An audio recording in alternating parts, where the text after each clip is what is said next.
Hi family, ఈరోజు నేను పోహ చేస్తున్నాను చూడండి.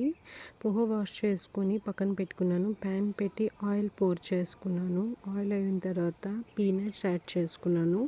పీనట్ బాగా ఫ్రై చేసుకోవాలి. బాగా ఫ్రై అయిన తర్వాత పీనట్కి ఇంకో బౌల్లో వేసుకుంటున్నాను మొత్తం. తర్వాత ఆయిల్ మళ్ళీ కొంచెం వేసి దాంట్లోని క్యూమెన్, మస్టర్డ్ సీడ్స్ అండ్ మొత్తం అది చిటపటలాడిన తర్వాత green chilli, onions, curry leaves add చేసుకుంటున్నాను. టేస్ట్కి కావాలంటే కొంచెం కంచిగా ఉండాలి.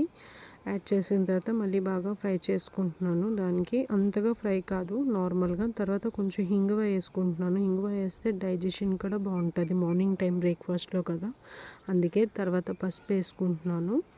పసుపు అయిన తర్వాత కొంచెం బాగా కలుపుకోవాలి. అన్నీను కలుపుకున్న తర్వాత పోహ మనం నానబెట్టి పెట్టుకున్న పోహకి దాంట్లో ఒక స్టెయినర్లో తీసుకున్న తర్వాత యాడ్ చేసుకుంటున్నాను అనమాట. యాడ్ చేసుకున్న తర్వాత బాగా మనం ఇవేమేమి వేసామో అన్నీ దాంట్లోని బాగా యాడ్ చేసుకున్న తర్వాత అబ్జర్వ్ చేసేస్తుంది మసాలాలన్నీ పోహలో. తర్వాత పెంచెడు సాల్ట్ వేసుకుంటున్నాను. సాల్ట్ తర్వాత కొంచెం షుగర్ వేస్తే ఆ టేస్ట్నెస్ ట్యాంగీగా బాగుంటుంది. తర్వాత లైమ్ యాడ్ చేస్తున్నాను. లైమ్ వేసిన తర్వాత బాగా మళ్ళీ కలుపుకోవాలి ఒకసారి.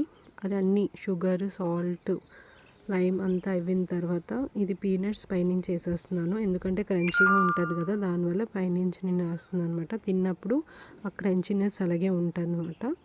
తర్వాత బాగా కలుపుకున్న తర్వాత డిష్ అవుట్ చేసేస్తున్నాను. చూడండి ఎంత చక్కగా ఉందో, మంచిగాన ఎంత బాగుందో చూడండి. ప్లీజ్ లైక్ చేయండి, షేర్ చేయండి.